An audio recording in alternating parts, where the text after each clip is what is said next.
പറഞ്ഞാൽ അത് കൃത്യമായി പാലിക്കുന്നതാണ് ഈ സർക്കാർ നയം. ദേ നോക്കിയേ, കോട്ടയം മെഡിക്കൽ കോളേജിൽ ആ ദാരുണമായ സംഭവത്തിൽ ജീവൻ നഷ്ടപ്പെട്ടു പോയ ബിന്ദുവിനെ ഓർമ്മയില്ലേ?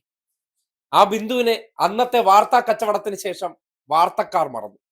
അന്നത്തെ രാഷ്ട്രീയ കച്ചവടത്തിന് ശേഷം രാഷ്ട്രീയക്കാരും പടിയിറങ്ങിപ്പോയി. 10 ദിവസത്തിനകം വീട് വെച്ച് നൽകുമെന്ന് പ്രഖ്യാപിച്ച പുണ്യാളം മുഖ്യമന്ത്രിയുടെ മകൻ പിന്നീട് ആ വഴി പോയിട്ടുമില്ല. റിപ്പോർട്ടർ ചാനലിനെയും കൂടി കൊണ്ടുപോയി അതിന്റെ പാലുകാച്ച് നടത്തുമെന്ന പ്രഖ്യാപനമൊക്കെ നടത്തി. നാട്ടുകാർ അന്ന് ആവേശപൂർവ്വം കേട്ടു. പിന്നീട് ആ ദിവസം കഴിയുമ്പോൾ പിന്നെ അത് ഞങ്ങളുടെ ഉത്തരവാദിത്തമല്ല, അതെല്ലാം ഞങ്ങളുടെ വയനാട് വീട് ഓഫർ ചെയ്തതുപോലെ തന്നെയാണ്. പക്ഷേ സർക്കാർ അവർക്ക് കൊടുത്ത വാക്ക് മറന്നില്ല. സർക്കാരിനെ സംബന്ധിക്കുന്നിടത്തോളം ഇവിടത്തെ മാധ്യമങ്ങൾക്ക് മുന്നിലെ ഷോയുമല്ല വാക്കുകൾ. വാക്കുകൾ ഒരു വ്യക്തിക്ക് കൊടുക്കുന്നുണ്ടെങ്കിൽ, അല്ലെങ്കിൽ ഒരു വിഭാഗത്തിന് കൊടുക്കുന്നുണ്ടെങ്കിൽ കൃത്യമായി അത് ചെയ്യുക എന്നൊരു ഉത്തരവാദിത്തമാണ്. അത് പ്രകടന പത്രികയിൽ പറഞ്ഞ കാര്യങ്ങൾ അച്ചട്ടായി ചെയ്തുകൊണ്ട് തന്നെ ആ മാതൃക അവർ തുറന്നു കാട്ടിയിട്ടുമുണ്ട്. ഇന്നിപ്പോ ബിന്ദുവിന്റെ മകൻ നവനീതിന് ദേവസ്വം ബോർഡിൽ സർക്കാർ അന്ന് പ്രഖ്യാപിച്ചിരുന്ന ജോലി നൽകിയിരിക്കുകയാണ്. നോക്കി, ഈ ഒരു അവസ്ഥയിൽ ഞങ്ങളെ ചേർത്ത് പിടിച്ച മിനിസ്റ്ററിനും സാമൂഹിക പ്രവർത്തകർക്കും മാധ്യമ പ്രവർത്തകർക്കും ജനങ്ങൾക്കും എല്ലാം ഞാൻ എൻ്റെ നന്ദി പറയുന്നു. പിന്നെ എൻ്റെ അമ്മയുടെ വേർപാടിന് വേണ്ടി, എൻ്റെ അമ്മയുടെ ആത്മാവിന് വേണ്ടി പ്രാർത്ഥിച്ച, അതുപോലെ തന്നെ പെങ്ങളുടെ ആരോഗ്യനിലയ്ക്ക് വേണ്ടി പ്രാർത്ഥിച്ച എല്ലാ ജനങ്ങളും. ഒരു വിഷയമുണ്ടാകുമ്പോൾ അത് വെച്ച് സർക്കാരിനെതിരെ വലിയ വികാരം സൃഷ്ടിക്കാൻ ഇറങ്ങി പുറപ്പെടുന്നവർക്ക് ആ ജീവൻ ഒരു കച്ചവട ഉൽപ്പന്നമാണ്. അവർക്ക് നീതി ഉറപ്പാക്കിയാലല്ല അവരുടെ ലക്ഷ്യം. അന്നത്തെ ദിവസത്തെ അവരുടെ വാർത്താ കച്ചവടം എങ്ങനെ കൊഴുപ്പിക്കാം, അതിന് ഒരു ബിന്ദുവിനെ കിട്ടി.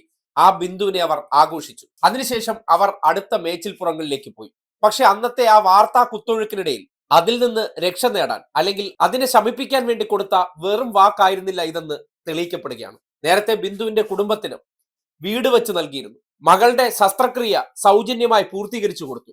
അതിനുശേഷമാണ് മകനു കൂടി കൊടുക്കുമെന്ന് ഉറപ്പ് നൽകിയ ആ ജോലി കൂടി നൽകിയിരിക്കുന്നത്. ഇതിനേക്കാൾ അപ്പുറം പറയുന്ന കാര്യങ്ങൾ കൃത്യമായി ചെയ്യുന്ന മറ്റേത് സർക്കാർ ഉണ്ടായിരുന്നു ഈ നാട്ടിൽ? ഇതല്ലേ ഒരു സർക്കാർ ചെയ്യേണ്ട കാര്യം?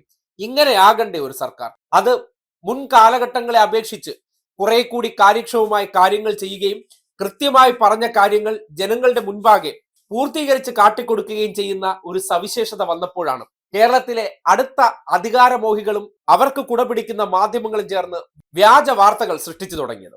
ആ വ്യാജ വാർത്തകൾ സൃഷ്ടിച്ചിറക്കുമ്പോഴും ഒരു കുടുംബത്തിന് സർക്കാർ സ്ഥാപനത്തിൽ വെച്ചുണ്ടായ ദാരുണമായ സംഭവത്തിൽ ജീവൻ നഷ്ടപ്പെടുമ്പോൾ ആ കുടുംബത്തെ കൈവിടാതെ അവരെ പിടിച്ചു നിർത്തുകയും ആ കുടുംബങ്ങളെ കരകയറ്റുകയും ചെയ്ത സർക്കാരിന്റെ ആ മാനുഷികതയുണ്ടല്ലോ, അതാണ് നാട് കാണേണ്ടത്. ഇത് നിങ്ങൾക്ക് കേന്ദ്ര സർക്കാരിൽ ഇരിക്കുന്നവർക്കോ ഇന്ത്യയിലെ മറ്റേതെങ്കിലും സംസ്ഥാനങ്ങളിൽ മാതൃകയുണ്ടോ എന്ന് പരിശോധിക്കുന്നിടത്താണ് ബിന്ദു എന്ന പാവപ്പെട്ട സ്ത്രീക്ക് ജീവൻ നഷ്ടമായെങ്കിലും ആ കുടുംബത്തെ അനാഥമാക്കിയില്ല.